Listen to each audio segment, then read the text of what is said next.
మా వానికి ఇంత దూరం ఎందుకు తీసుకువస్తున్నామన్నా?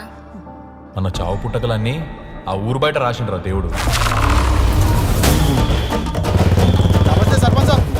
నమస్తేనే. కుల పెద్దలు వచ్చి రారా.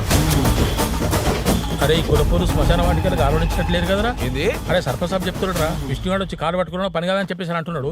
అయినా నువ్వు ఉన్నోని ఉండకుండా పోయా సర్పంచ్ గారికి ఎందుకు చెప్పినావు? ఆడేమైనా పెద్ద లాడ్తావా? ఓటేసినవారా?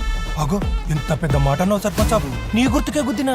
నీ ఓటు గుద్దినావా కాటర్ గుద్ది ఇంట్లో ఉన్నావా ఎవరు చూసిండా? కరెక్టే. పెట్టుకుంటానే ప్లీజే. చంపా వలుగుతుంది. అది గట్టి కాదు, చిన్నగా పగలకుండా పెట్టుకుంటా.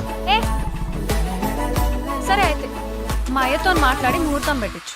డైరెక్ట్ మండపానికి వస్తా నేను. ఎప్పుడన్నా ఇంటికి తీసుకొచ్చినావు మీ నాన్ని? నిన్నటి వరకు నీకు మామలేడు నాకు నాన్నలేడు అని చెప్పి ఇప్పుడేమో బాధ్యతలు చూపిస్తున్నాడు.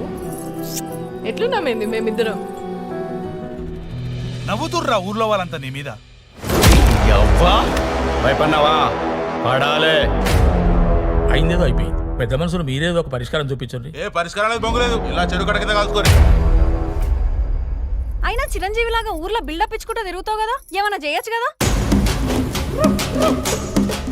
సావు నుంచి అన్న తప్పించుకోవచ్చునేమో కానీ కులం నుంచి తప్పించుకోలేము రా.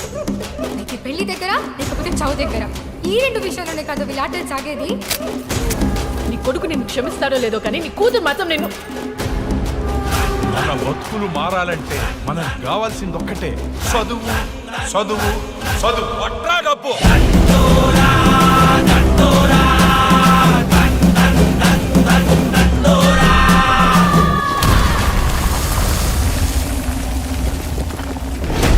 ఏం పెద్ద మనిషి, నువ్వు చేసింది తప్పు అని తెలుసుకోవడానికి 3 సంవత్సరాలు పట్టిందా? కళ్ళు మత్తు కాదు కదా సార్, రాత్రి తాగింది పొద్దుగాల దిగనీకి. కులం మత్తు సార్, టైం పట్టింది.